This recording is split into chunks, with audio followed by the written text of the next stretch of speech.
Donc ce premier tableau est appelé Persoracia. Donc il parle, donc c'est de la peinture acrylique où il parle principalement sur un mix de la culture berbère des Aurès et la culture perse, comme étant ces deux cultures sont les plus anciennes parmi les cultures les plus anciennes au monde, où j'ai essayé de mixer deux types de beauté où on observe une beauté aurésienne et une beauté perse, où nous avons intégré quelques tatouages symboliques qui représentent la méthode ancienne du traitement par le tatouage utilisé principalement par les berbères des Aurès.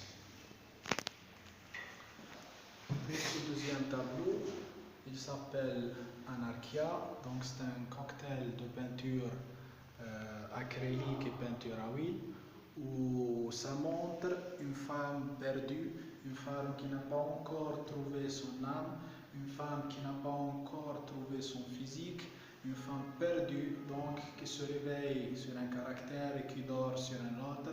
Donc ça comble tout un caractère féminin perdu.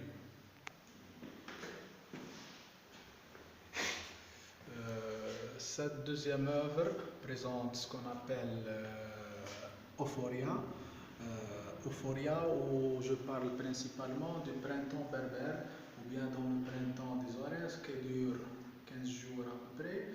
Donc, ces 15 jours définissent la simplicité de l'être aurésien, de la personne berbère, dont il montre toute une simplicité, une petite durée d'existence qui va donner une projection sur l'être chaoui et sur la nature chaoui.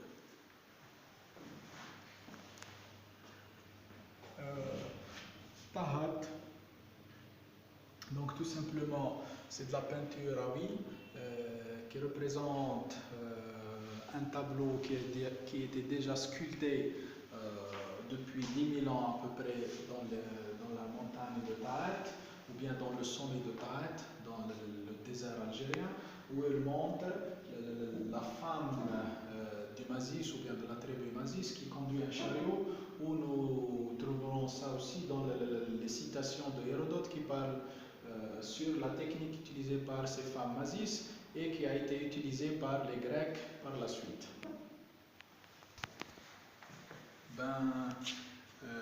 Tazrora, donc, qui vient du Thésiri. Thésiri dans le langage chaoui signifie la lune.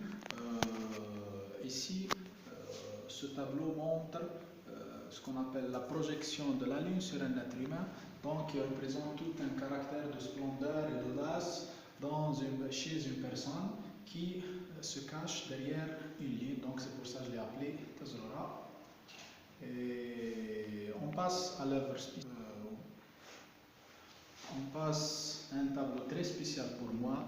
D'ailleurs, c'est mon tableau préféré où j'appelle l'hommage à Nananua. Nananua est une vieille chaoui morte dans l'année 2017-2018. Cette femme représente la souffrance de la femme chaoui dans le 19e siècle et dans le 20e siècle. Nananua représente la misère vécue par une femme chaoui forte dont il reste certains qui vivent dans ce mode de vie, et c'est pour ça que j'ai décidé de peindre un hommage à notre chère femme aurésienne qui resterait comme une stèle pour toujours. Les femmes de Tassili, un tableau qui montre une période de transit ou bien une période de nomade des femmes de Tassili depuis 20 000 ans avant Jésus-Christ. Ce tableau, il existe déjà dans le désert algérien. On représente le mode de transport de certaines femmes, il représente la coiffure des cheveux de ces femmes, où on observe que ces femmes, depuis 20 000 ans, savent bien prendre soin d'elles et savent bien se faire traiter dans des conditions climatiques, si on peut dire, défavorables pour la survie humaine. Le 8e tableau, je l'ai nommé Cartienne, représente une des dernières vieilles Chaoui de la Tunisie, de la région de Kairouan, qui était morte dans l'an 2020, où j'ai décidé de rendre hommage à cette femme forte, à cette femme guerrière, en remarquant tous ces détails par son habit des Aurès, par son habit berbère originaire, par ce mode de bijoux et par ses tatouages affaiblis selon l'âge et selon la vieillesse.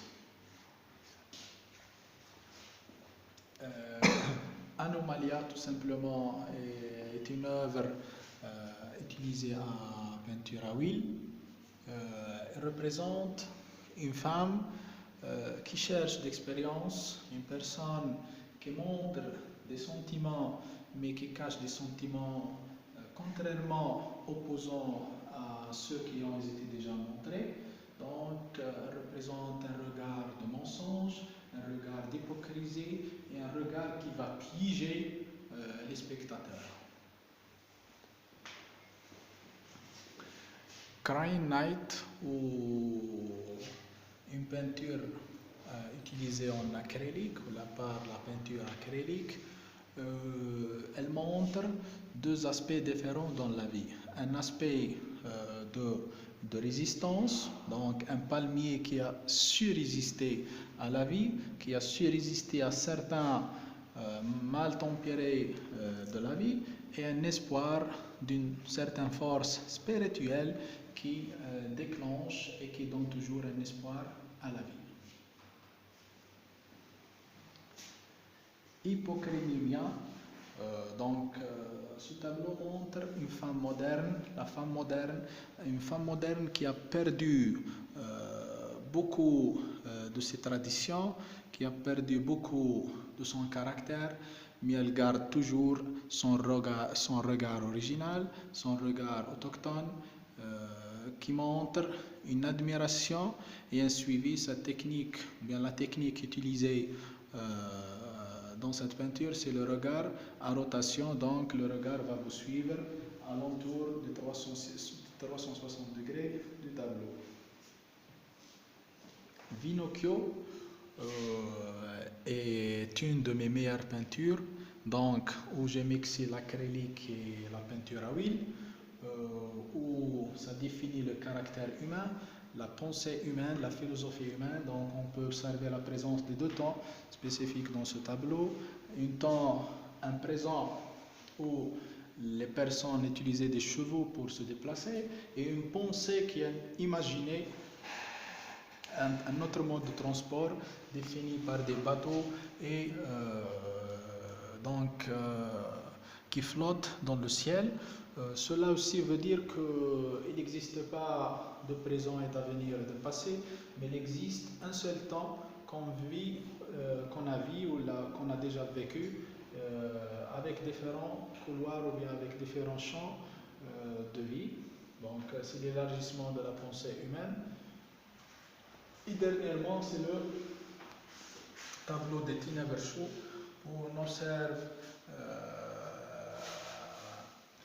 un ensemble de couleurs à huile et acrylique qui définit l'instinct de l'être humain, qui définit la tristesse de l'être humain traité par une chaleur, traité par une couleur spécifique, et ça démontre l'aspect instinct d'un être humain. Donc c'est ce qu'on remarque, c'est ce qu'on regarde à la première fois. Donc malheureusement, si on observe une femme dans le tableau, mais finalement cette femme ne représente pas un être humain, mais représente un aspect de ténèbres, un aspect de chaleur chez un être humain.